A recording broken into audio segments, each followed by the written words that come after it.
आऊज़ु बिल्लाहि मिनश्शैतानिर्रजीम बिस्मिल्लाहिर्रहमानिर्रहीम। नाज़रीन व सामीन अस्सलामु अलैकुम। आज का वीडियो जनाब जाफ़र ज़ाहिद इब्न राहील पर है। जी हाँ, वही जाफ़र ज़ाहिद इब्न राहील जिन्हें जाफ़र जिन कहा जाता है और जिनके नाम से इमाम हुसैन अलैहिस्सलाम के रोज़ाए अक़दस के पास मकाम जाफ़र जिन है। इन जनाब जाफ़र रिज़वानुल्लाह अलैह की शख्सियत को जानने के लिए आपको हमारे साथ सन 61 हिजरी करबला के मैदान में चलना पड़ेगा। तो आइए चलते हैं और देखते हैं कि जाफ़र इमाम के पास कब और कैसे पहुँचे। नाजरीन, हज़रत सैयदुश्शुहदा घोड़े पर तशरीफ़ फरमा हो चुके और घोड़े का रुख दुश्मनों की तरफ कर लिया। हमला करना ही चाहते थे कि अचानक गर्द बुलंद हुई। साथ ही उस गर्द में से एक अजीब शक्लो सूरत का शख्स सामने आया। वो जिस सवारी पर बैठा था वो सर से लेकर कमर तक घोड़े जैसी थी, जबकि उसके पांव शेर जैसे थे। उस शख्स ने इमाम हुसैन अलैहिस्सलाम को कुछ यूं सलाम किया, मेरा सलाम हो आप पर, आपके नाना पर और आपके वालिद बुजुर्गवार पर। इमाम ने उसके सलाम का जवाब दिया और पूछा कि ए नेक बख्त, तू कौन है जो ऐसे कड़े वक्त में मुझ मजलूम को सलाम करता है। उसने कहा, ए रसूल अल्लाह सल्लल्लाहु अलैहि वसल्लम के फर्जंद, मैं जिन्नात के एक कबीले का हाकिम और पैगंबर आखिरुज़्ज़मान का गुलाम और शाह मर्दा का अदना खादिम हूँ। मुझे जाफ़र ज़ाहिद कहते हैं। मेरी सारी फौज वीराने में हाजिर है। आपके वालिद माजिद ने जिस वक्त बैरुल अलम में उतर कर जिन्नात को ज़रबे जुल्फ़िकार से मुसलमान किया तो मेरे ही बाप को उन पर हाकिम बनाया था। वालिद के इंतकाल के बाद से तमाम जिन्नात मेरे महकूम हैं। फिर उसने इमाम से इज़्न जिहाद चाहा, लेकिन इमाम ने इज़्न जिहाद अता ना किया। इमाम के हुक्म से जाफ़र मजबूर हो गए और खामोशी से खड़े तमाम मंजर देखते रहे। इमाम शहीद हुए तो ये अपनी फौज को लेकर वापस पलट गए।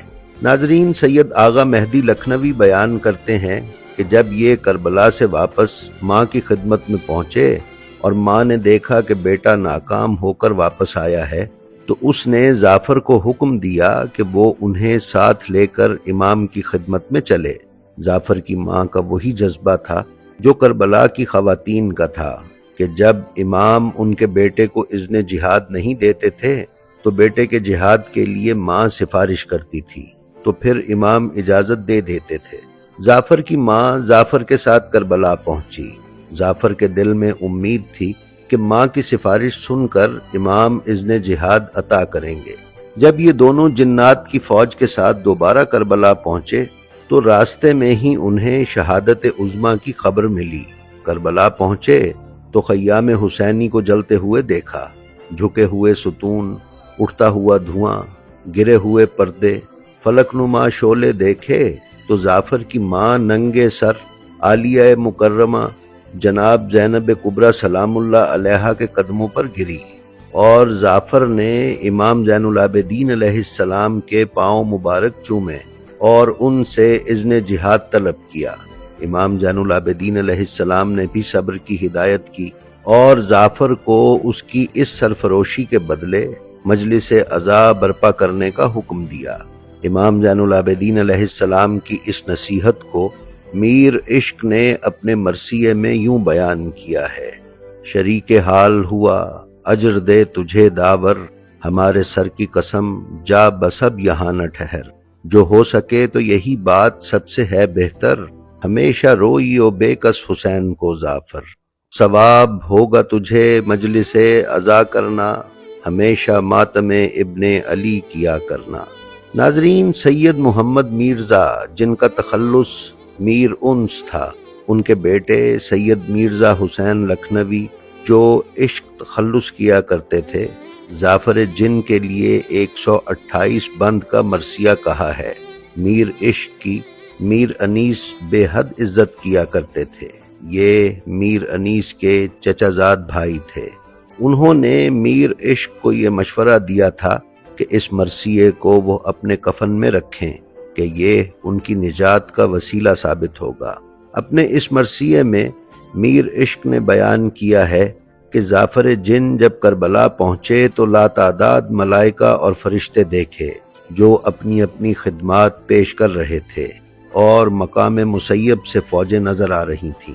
ناظرین محترم، کچھ علماء جعفر جن کی بابت بیان کرتے ہیں کہ جناب امیر علیہ السلام نے جعفر جن کے دشمن قبیلے سے جنگ کر کے 70,000 جنات کو قتل کیا اور جناب جعفر یا ان کے والد کو بادشاہ بنایا، جبکہ کچھ مورخین نے یہ بیان کیا ہے کہ جناب امیر علیہ السلام کے دور خلافت میں جناب جعفر کو ان کی والدہ یا ان کے کچھ رشتہ دار جناب امیر کی خدمت میں لے کر حاضر ہوئے اور جناب امیر سے بیان کیا کہ ان کے مخالف قبیلے نے جعفر جن کے والد کے انتقال کے بعد تخت و تاج پر قبضہ کر لیا ہے اور جعفر کو بے دخل کر دیا ہے۔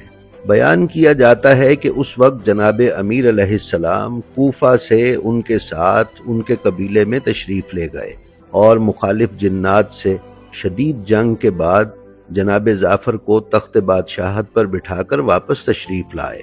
علامہ سید آغا مہدی لکھنوی نے اپنی کتاب سوانح حیات جعفر جن میں بیان کیا ہے کہ جعفر سے متعلق روایات میں جس روایت کو غیر معمولی شہرت حاصل ہے وہ یہ ہے کہ ایک طالب علم جعفر کے لیے یہ خیال کرتا تھا اور ملامت کیا کرتا تھا کہ جناب جعفر نے نصرت امام میں کوتاہی کی۔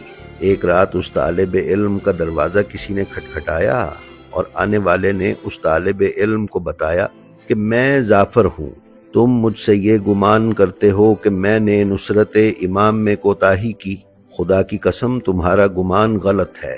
جس وقت میں نے سنا کہ امام کو دشمن کی فوج نے گھیر لیا ہے تو میں اپنی ساری فوج لے کر کربلا پہنچا اور دیکھا کہ قوم جن کے بڑے بڑے قبیلے اور سلاطین اپنی فوجوں کے ساتھ حاضر ہیں اور ان کی تعداد کے سامنے میرے لشکر کی حیثیت کچھ نہ تھی۔ سارا میدان کربلا بھرا پڑا تھا، کہیں رائی کے دانے کے برابر بھی جگہ نہ تھی اور زمین سے آسمان تک ملائکہ اور جن صف بستہ تھے، سب آہوزاری اور اذن جہاد طلب کر رہے تھے اور متمنی جہاد تھے۔ میں امام علیہ السلام سے 4 فرسخ کے فاصلے پر تھا اور ہجوم جن و ملائکہ کی وجہ سے امام تک پہنچنے کی جگہ نہ تھی۔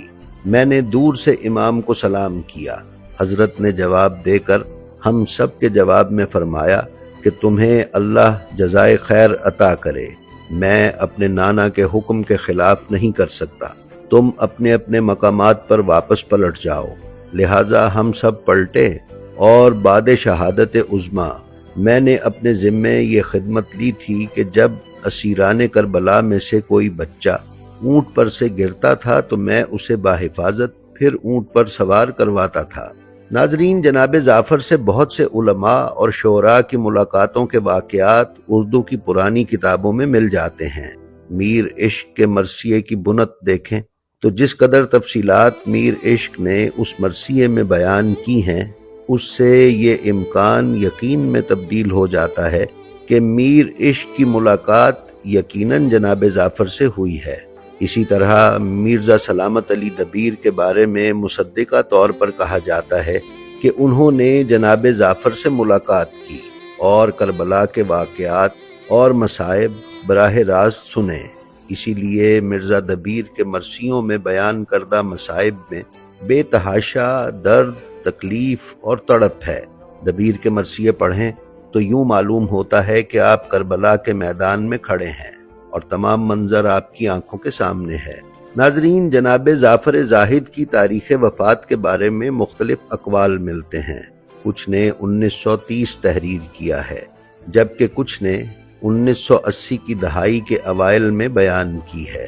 1984 کے آس پاس کچھ مساجد میں جناب جعفر کی وفات کے اعلانات اور مجالس ترحیم بھی پڑھی گئیں۔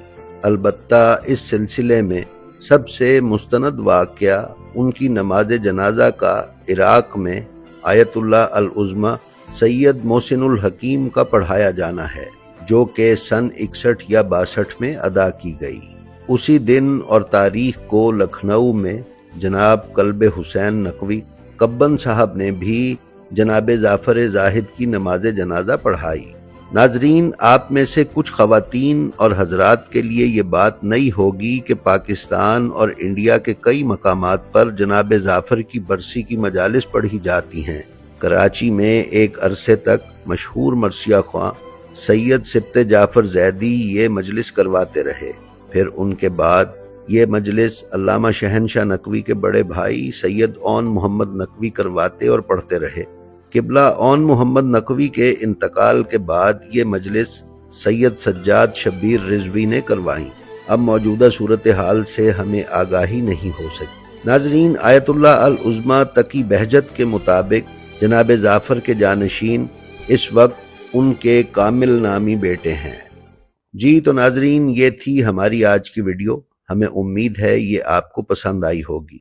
अगर आप हमारे चैनल ब्लेंड ऑफ हिस्ट्री पर नए हैं तो हम आपसे गुजारिश करते हैं कि इसको सब्सक्राइब कर लें और इसके बेल आइकन पर क्लिक करके ऑल नोटिफिकेशंस की सेटिंग का इंतखाब कर लें ताकि आप हमारी किसी वीडियो से महरूम ना रह सकें। इसके साथ ही साथ हमारी जो वीडियो आपको पसंद आए उसका लिंक अपने हल्का अहबाब में शेयर करके उलूम मोहम्मद वाले मोहम्मद की तरवीज व अशात में हिस्सेदार बने। अपना और अपने मुतअल्लिकीन का ख्याल रखें और खल्क़े खुदा में आसानियां तकसीम करते रहें। खुदा आपका हामी व नासिर हो। अस्सलामु अलैकुम।